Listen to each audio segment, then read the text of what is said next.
Assalamualaikum warahmatullahi wabarakatuh. Sahabat BFLF dimanapun berada, hari ini kita berada di tempat kegiatan sehari-hari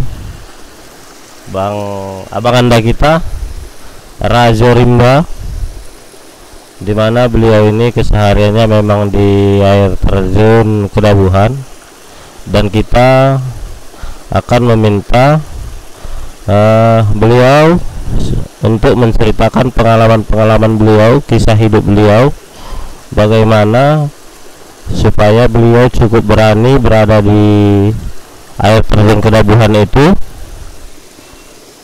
dan juga bagaimana pengalaman-pengalaman beliau selama ini di saat mengevakuasi korban. Yuk sama-sama kita untuk berjalan mendatangi beliau, karena beliau berada di seberang sana lagi berbincang dengan sahabat kita. Yuk kawan-kawan, simak terus nanti pembahasan kita.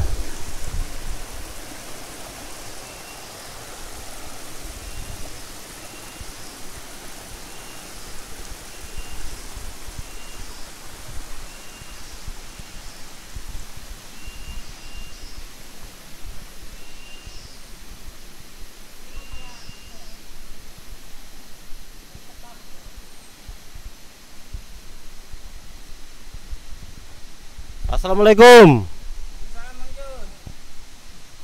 Gimana kabar Bang? Sehat-sehat, Bang Jun. Siap. Ini Bang Kamal atau Rajo Rimba. Dia yang biasanya setiap hari ada di terjun Kedabuhan ya. Dia sudah memang menetap di situ.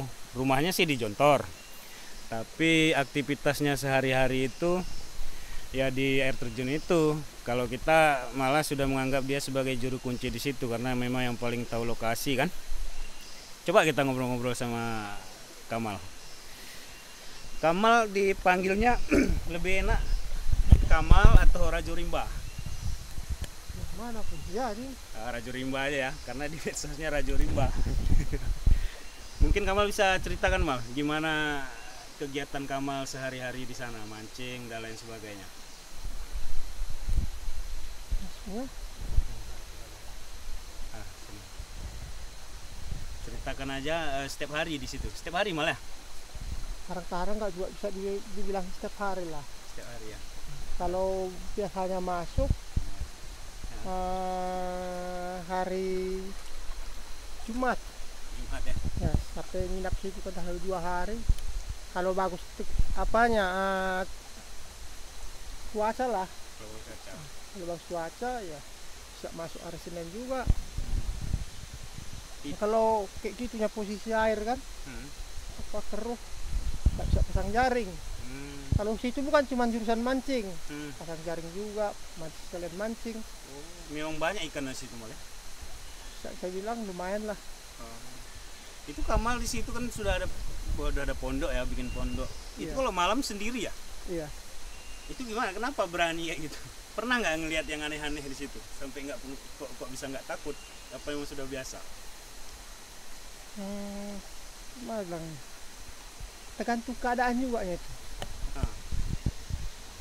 Bukan salahnya kita ada kelebihan enggak. Cuman karena keadaan. Ya biasalah nyari rezeki tadi kan. Ya. Kayak manapun rasa takut itu bisa kita lawan. Nah itu tadi nggak ada. Tahan lah kalau masalah apa ya tadi, misalnya orang-orang situ lah. Tergantung kita juga. Ya, ya. Tergantung niat. Kalau baiknya kita ke situ, kita kan nggak diganggu juga. Ya, ya. Memang balik ke niat semua Mal ya. Jadi kan gini Mal, Kamal kan selamanya setiap ada kejadian mobil masuk jurang, itu Kamal kan sering dapat kan ke korban tuh. Itu nggak ada takut apa kayak mana tuh? Kadang-kadang Kamal sendiri kayak yang kemarin terakhir itu yang kejadian mobil yang 7 orang itu, Kamal ketemu sama korban, Kamal tarik ke samping, Kamal amankan. Itu nggak ada takut apa gimana mah? lantaran udah biasa juga kan. Udah biasa ya. Cuman pertama apa namanya itu? Pertama aku jumpa yang kayak gitu di tahun 2000 kurang. Memang situ itulah aku pertama jumpa mayat di situ tahun 2000. Cuman situ itulah semua takut apa. Cuman udah habis dari situ udah kayak biasa. Gak sahnya ada lagi rasa takut kan. Macam ngikatnya itu pun nggak bau-bau dia mau apa, yang penting kan diikat. Ya, karena udah rasanya kayak mana itu ya, nggak ada pikirkan lagi bau apa enggak. Jadi Bang Jun, Kamal ini kan kalau kami yang penggiat sungai yang berarung jeram di situ ya setiap hari ada dia di situ. Dia ini punya cerita sebenarnya Bang Jun. Ada sejarahnya kenapa dia di situ. Itu berawal dari mimpi. Coba kita tanya sama Kamal tuh gimana cerita dia sampai akhirnya selalu beraktivitas di situ, bikin pondok dan sebagainya. Coba ceritakan Mal, gimana awal dulu Kamal di situ. Oh, waktu pertama yang sebelum longsor itu kan. Ya. Pertamanya memang mimpi. Datanglah orang itu di bilangnya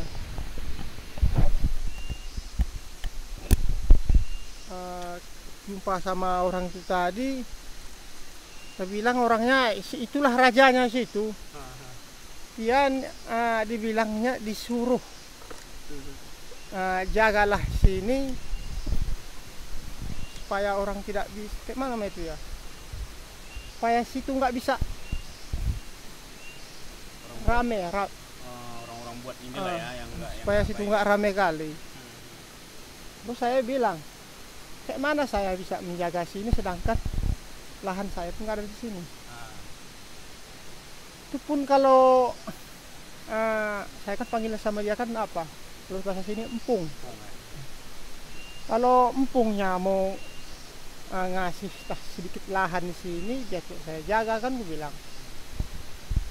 Cuman saya apa namanya itu belum seberapa yakin, namanya pemimpi kan. Hasil itu seminggu kurang longsor seberang sana. Sudah digesek-gesek itu, dipindah-pindahin. Cuman yang satu hal itu nggak bisa aku sebutkan itu ya. Apa itu yang kemarin? Aku juga nanti itu. Pas sudah gesek itu kan saya juga bingung. Kok jadi kenyataan gitu? Iya. Pas kayak gitu datang pas sudah pernah juga aku ceritakan ini masalah itu ada sama kawan di kampung sana. Sudah disuruhnya dibuat surat. Suratnya kan udah ada. Iya. Supaya nggak ada diambil orang lah ya. Memang udah pasnya kayak gitu kondisinya. Setiap apa yang hanyut yang bisa kita bilang manusia lah. Korban lah ya. Mau dari pak barat sana itu udah ya macam mau dikasih kode lah. Disuruh pagi situ masuk itu. Udah suruhnya pagi situ udah jumpa situ. Macam dibilang macam disuruh lah datang ke situ. Yang macam dapat supir kan. Iya. Mana aku pun heran. Padahal aku ke bawah nggak pernah. Iya. Udah pas di suruh itu lah jumpa sama yang supir tuh. Baru yang kedua perempuan itu kan subuh aku berangkat dari Timur Mancing. Subuh dari kampung. Iya. Untuk Karena turun ke air terjun itu ya. Iya, karena pas airnya kondisinya bagus kan. Memang apa itu sebelum aku situ memang mayat itu belum ada. Iya. Pas surut air dia kan keluarnya kan dari apa ini, dari bawah air terjun itu. Udah pas mau apa itu, mau terang lah kita bilang, terdampar baru ikat baru lapor ke atas. Jadi Bang Jun, mungkin ku kasih gambaran sedikit ya soal situasi di Kedabuhan ya. Itu di bawah air terjun itu kiri kanannya itu tebing curam tuh, kemiringannya ada yang 80, ada yang 90 derajat. Jadi ketika Kamal dulu bermimpi itu, dia bilang sama seseorang yang dia panggil empung di dalam mimpinya itu, gimana aku bisa jaga tempat ini, lahanku pun nggak ada di sini, tempatku untuk apalah, tempat lah gitu kan. Tiba-tiba seminggu kemudian longsor, jadilah datar dia. Seperti memang ini berkaitan sama mimpinya si Kamal, dikasih tempat kayak gitu. Kemarin kau bilang nggak ada tempat, ini ku kasih. Gitulah anggapan Kamal, kenapa dia terus akhirnya selalu jadi, kok kita bilang penghuni tetap tuh Bang Jun. Biarpun dia pulang ke kampungnya, tapi tetap dia nginap di situ. Bahkan di situ udah dibangun pondok sama dia untuk shelternya dia kan, shelternya si Kamal. Dan untuk kejadian-kejadian kayak yang ini Bang Jun, penemuan korban. Jadi sungai ini kan panjang nih, mulai dari Pak Barat itu Sumatera Utara sampai ke Singkil, gitulah sungai itu. Nah kita nih di pertengahannya air terjun ini kan, itu memang dari dulu sering ada korban hanyut, ada yang karena kecelakaan lalu lintas, ada yang nggak ada beridentitas. Nah si Kamal ini sering sekali itu dapatkan itu korban itu, jenazah itu kan, jasad itu di sungai itu. Nah si Kamal ini yang melakukan evakuasi, kadang diambilnya dulu dari sungai, kemudian diikat biar nggak hanyut, baru dia manggil orang ke atas. Itu bolak-balik dulu tuh. Coba kita tanya lagi sama Kamal Bang Jul.